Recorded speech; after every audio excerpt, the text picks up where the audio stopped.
순간에도 지구상에는 끊임없이 전쟁이 계속되고 있습니다. 러시아와 우크라이나 전쟁이 몇 년 동안 계속되고 있고, 우크라이나 전 대통령이 미국과 서방에 무기를 이제 지원해 달라고, 또 그리고 하마스와 이스라엘의 그 충돌로 인해서 세계 곳곳에서는 이스라엘 지지자와 하마스 지지자들의 데모가 계속되고 있습니다.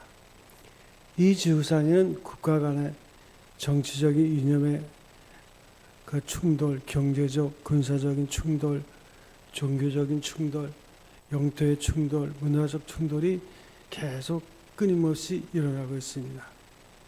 세상에는 보이는 세계만이 아니라 보이지 않는 세계에서도 끊임없이 충돌하고 있습니다. 이 충돌, 이 갈등, 그래서 현대 문명의 갈등은 사회 구조와 기술, 가치관의 변화로 인해서 복합적으로 나타나는데, 세 가지를 정리하면 인간과 기술의 갈등이 있습니다.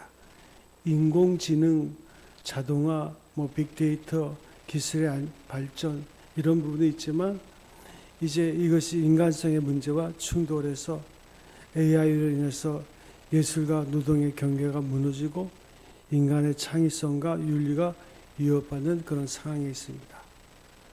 그래서 기술이 인간을 편리하게 하지만 동시에 인간의 존재, 그 이후의 정체성을 흔드는 딜레마에 빠져 있습니다. 또 개인과 사회의 갈등입니다.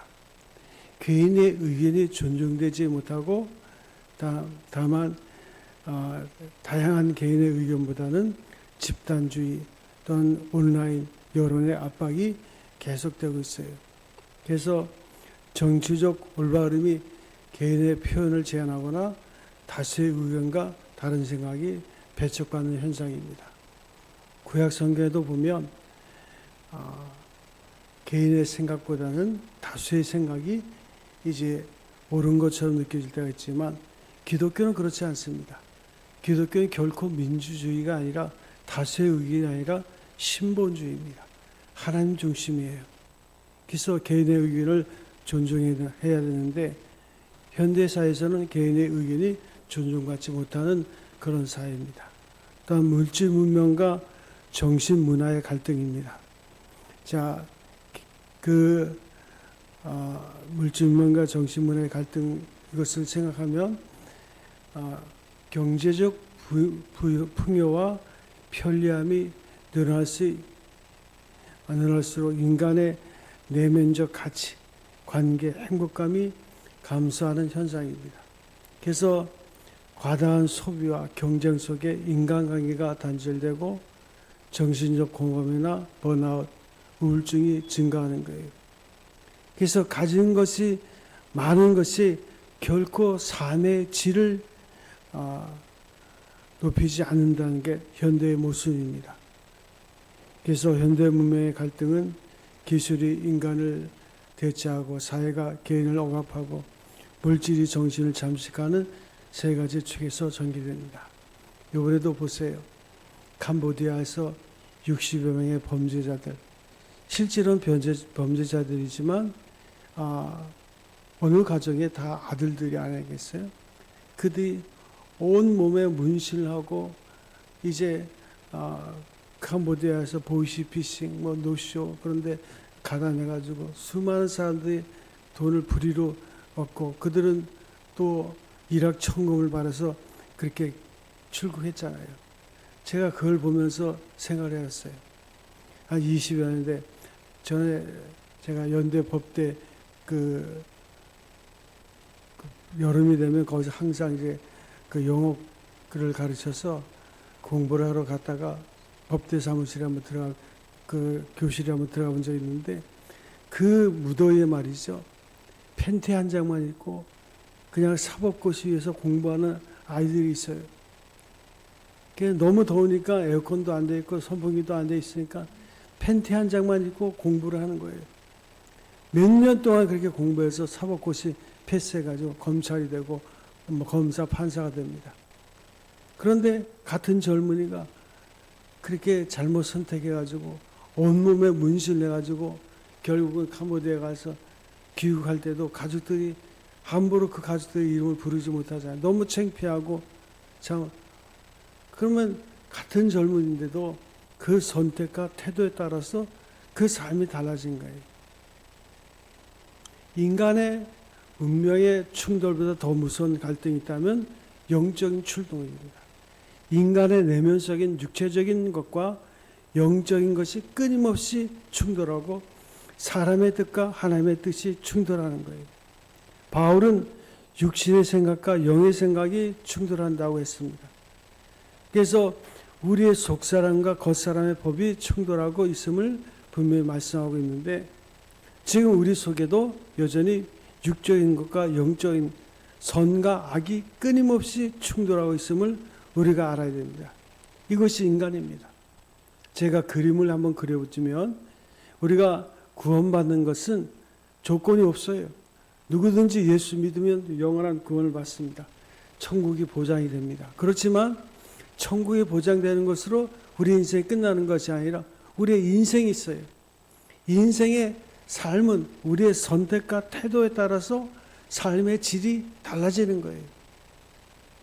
그래서 이 영적인 충돌이 우리 속에 있는 거예요. 두 갈래 길이 있는 거예요. 첫째는 성령을 쫓아 살아가는 길이 있고, 둘째는 육체의 소욕을 따라 살아가는 길이 있는 거예요. 예수 믿어도 성령을 쫓아 사는 사람이 있고 육체를 쫓아 사는 사람이 있는 거예요. 이 충돌이 끊임없이 일어나는 거예요. 그러면 이 충돌을 결정짓는 것은 뭘까요? 우리의 선택과 태도에 따라서 삶의 질이 달라지는 거예요. 이 내적 갈등, 영적인 전쟁, 오늘 성경은 육체의 소욕은 성령을 거스르고 성령을 육체를 거스르니 이 둘이 서로 대적함으로 너희가 원하는 것을 하지 못하게 하려 함이라 그랬습니다.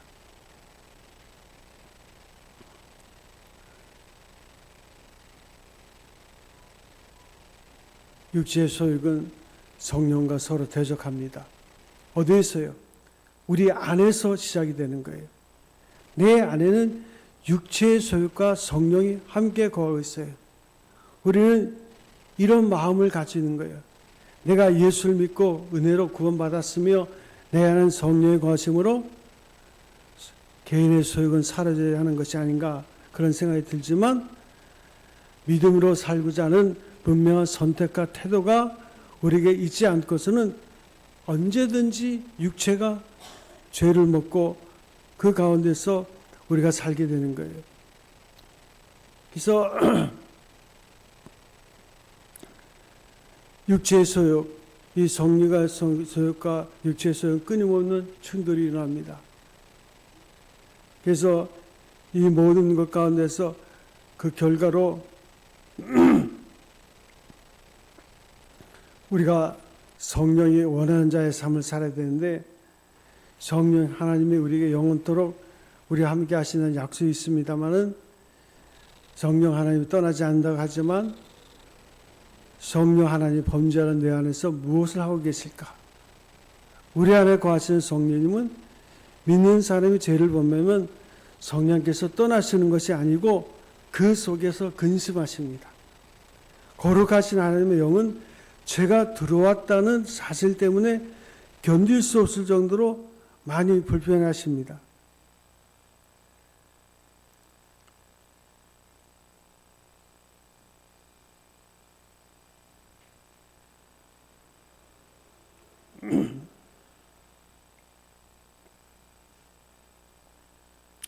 우리가 의식을 가지고 살지 않으면 성령과 육체의 소욕이 계속해서 우리 안에 갈등을 일으키게 되는데,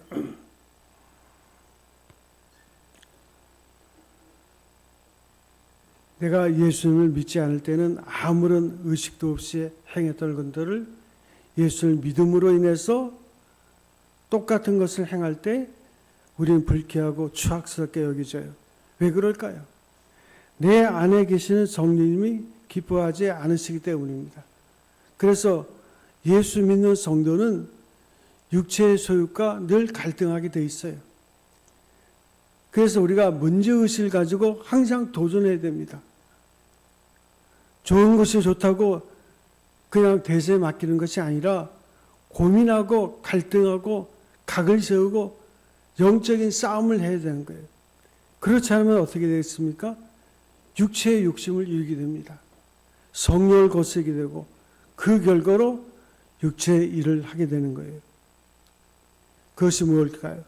오늘 성경에 보니까 육체의 일은 분명하니 그 음행과 더러운 것과 호색과 우상숭배와 주술과 원수 맺는 것과 분쟁과 시기와 그래서 한 15가지가 나와요. 그래서 이 15가지를 다시 3가지로 나눌 수 있는데 먼저는 그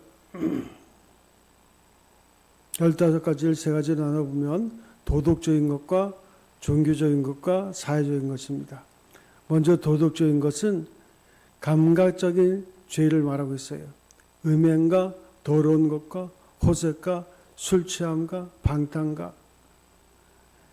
제가 전에 어느 권사님 남편이 병원에 입원을 해서 병원에 갔는데 그 남편이 병실에 없어요.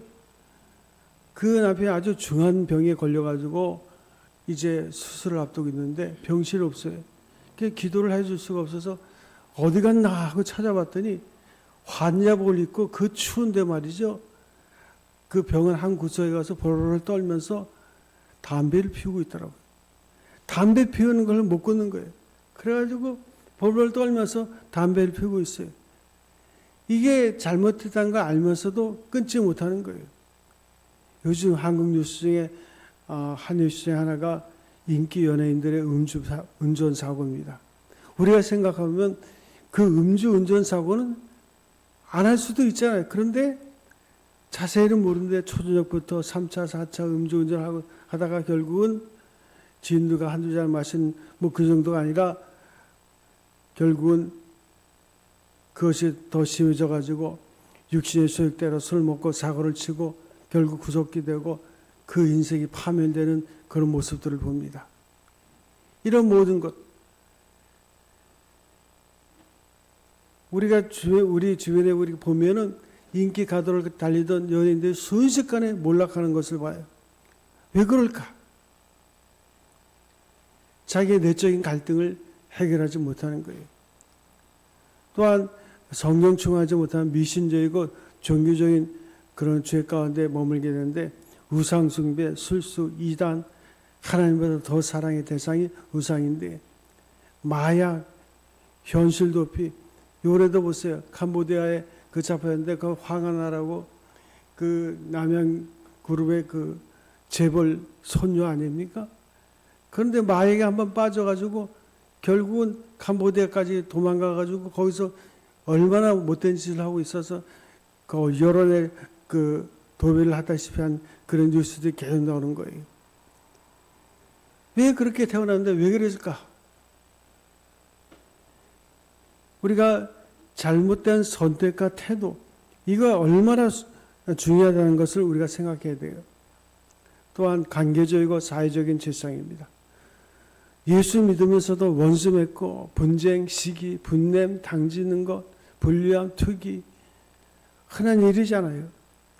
타인의 소유를 담는 시기, 자기의 노여움을 억제하지 못하는 폭발하는 분냄, 자기의 보신을 위해서 파벌을 양수하는 당짓는 것, 다른 사람이 잘 되는 것을 시기하는 투기, 이거 다 육신의 소욕을 따르므로 우리에게 일어나는 열매들이라 우리가 할 수 있습니다. 정신과 영혼의 삶을 부패하게 만드는 거예요. 영적인 삶을 무너뜨리는 요소들이에요.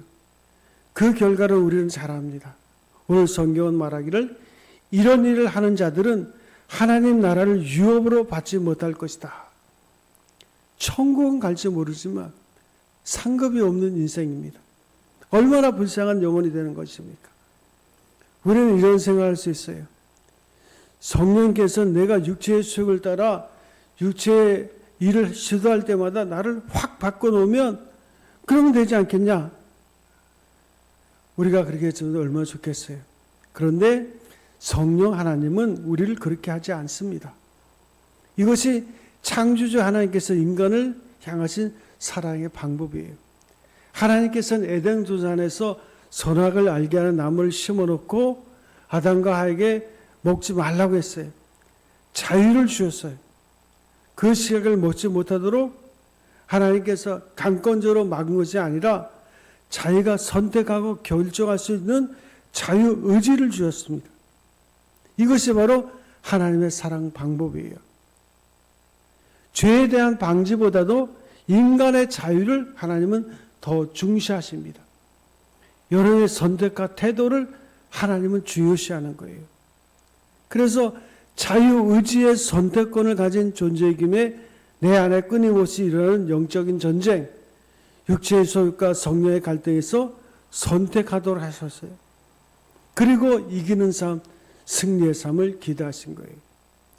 그게 원래 주일은 우리가 일주일 동안 여러분의 삶 속에서 믿음으로 성령의 인도하심 속에서 이기는 삶을 살고 그 승리의 기쁨을 함께 나누는 것이 본래 주일 예배의 삶이에요.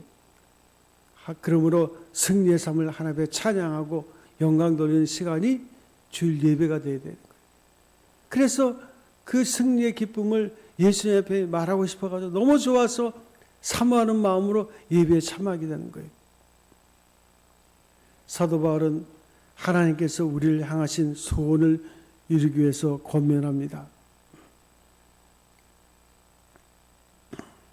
16절에 보면 성령을 따라 행하라. 성령의 인도하시는 바를 따라라. 성령을 따라 행하고 성령의 인도하심을 받으라. 성령 하나님께서 우리의 삶의 주체가 되는 것을 말하는 거예요. 사도행전 1장 8절에 보면 성령이 너에게 임하시면 너희가 권능을 받고 그랬어요. 이 권능이라는 것은 디나미스입니다. 디나미스는 다이너마이트라는 영어가 있어요. 모든 것을 파괴시켜요. 다 무너뜨려요. 성령의 능력이 우리에게 임하면 모든 것이 다 무너지고 온전한 것이 세워지는 거예요. 쉽게 말해서 내가 인생을 살아갈 때 내 힘이나 의지로 살지 말라는 거예요. 인간이 최선을 다한다고 해도 한계를 말합니다. 한계를 만났는데 성경 말하기를 힘으로도 안 되고 능으로도 안 되나 나의 영으로는 된다. 스가랴 4장 6절입니다. 이 영이란 히브리어로 르아흐, 하나님의 영, 성령을 의미합니다. 예수님을 믿는 성도들은 하루하루 순간순간을 성령의 도우심을 구하며 살아가는 거예요. 그럴 때에 육체의 소욕을 이길 수 있는 거예요. 그래서 에베소 5장 16절부터 18절에 보면 세상술에 취하지 말라. 오직 성령의 충만을 받아라.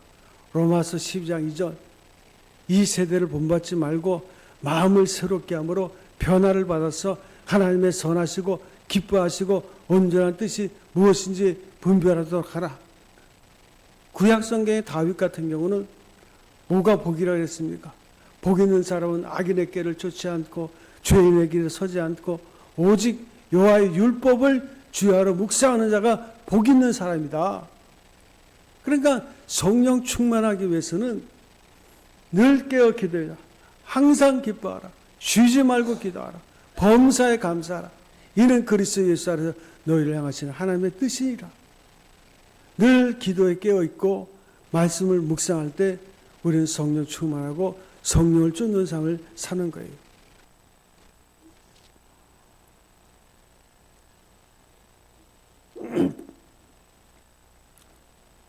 사도들이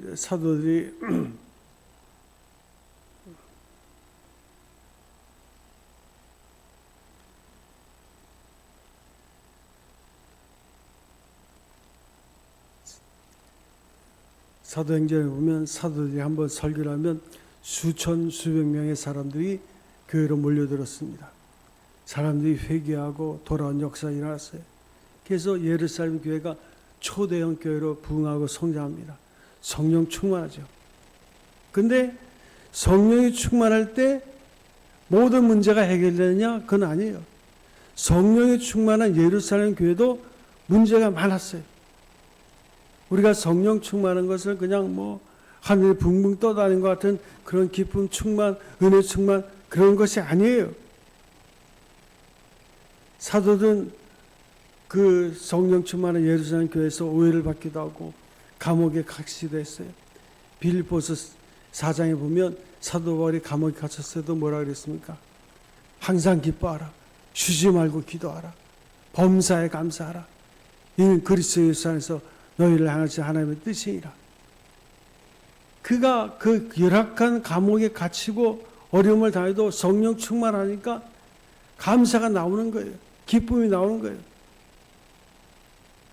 그러니까 성령이 충만하면 어떤 문제가 생겨도 그 문제가 되지 않은 거예요. 자기 자신과 상황에 매여서 자기 안에 속에 숨어드는 것이 아니라 목숨을 내놓고 예수 이름을 전했어요. 성령이 충만해서 교회가 부흥할 때도 인간의 소욕은 여전히 나타나요. 그래서 헬라파 그 과부들이 우리가 구제에 빠졌다고 막 불평하고 불만해요. 성령 충만한 교회도 이렇게 불평과 불만한 사람들이 많았어요. 하지만 사도들은 문제를 하나 앞에서 지혜롭게 풀어나갔어요. 사도들은 말씀과 기도에 전념하고 집사들을 세우고 교회 짐을 서로 나눴어요. 교회는 은혜로워졌어요. 서로 물건 나누고 구제하는 가운데 서로 높아지는 욕심과 욕심이 일어나서 아나니아와 삽비라 같은 사람도 나타났지만 그들이 죽음을 맞이함으로 또다시 각성하고 그런 가운데 또 교회는 부흥하고 성령이 임할 때 하루에도 수천 수백의 사람들이 교회에 모여들었습니다. 그럴 때도 성령은 에디오파 여왕의 재정을 맡은 내시 한 사람에게 그리스도를 전하기 위해서 빌립 지사를 광야로 내몰고 성령은 많은 대들도 주현했지만 한 생명 한 영혼을 놓치지 않았어요. 제가 전에 섬기던 교회도 보면 그 10월 달에 대각선 전도 집회할 때 한 1000명, 2000명 등록을 해요. 그래서 안수집사 장로들이 불평이 많아요. 우리 교회가 이렇게 미어 터지는데 주일날 보면 얼마나 성도들이 많이 오는지 5천석 좌석이 꽉꽉 차고 그런 부족할 정도. 그 오늘 우리가 이렇게 많은데 무슨 전도가 필요하냐? 그건 어리석은 사람들이에요. 그래도 계속 복음은 전해야 되는 거예요. 그렇지 않으면 교회가 성장하지 않는 거예요.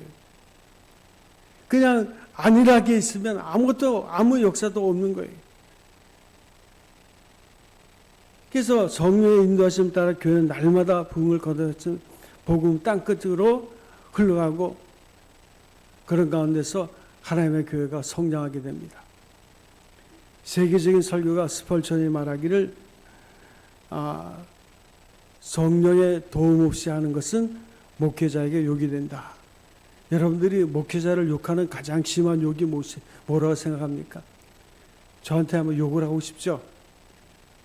그런 사람이 혹시 있을까 봐? 목사를 욕하는 가장 쉬운 것은 뭐냐면 성령의 인도하심 없이 목회나 해라. 그게 목사에게는 가장 심한 욕입니다. 그러면 얼마나 목회가 고역이겠어요. 성령 충만함 없이. 여러분 사도 바울을 보세요. 사도 바울은 간질병이 있었습니다. 그런데 그는 끝까지 복음을 전하다가 나중에 순교하기까지 그 생을 마쳐요. 만약에 그가 성령 충만하지 못하면 그 간질병으로 인해서 육체적인 그 여러 가지 갈등, 그 어려움, 그 중에서 내가 계속 복음을 전해야 되나, 목회를 계속 해야 되나, 얼마나 힘들었겠어요. 그렇지만 그는 감옥에 갇혔어도 기뻐하라고, 감사하라고 그렇게 외치는 바울의 모습을 우리가 볼 수 있어요. 여러분 교회를 어떤 마음으로 하십니까? 교회는 노동이 될 수도 있고 사명이 될 수도 있습니다. 교회 일이 억지로 하면 노동이 되고 도움 없이 하는 것은 그 노동이 되고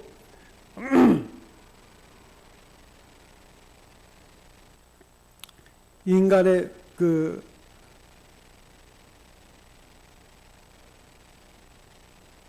즐거워서 하면 사명이 되는 거예요.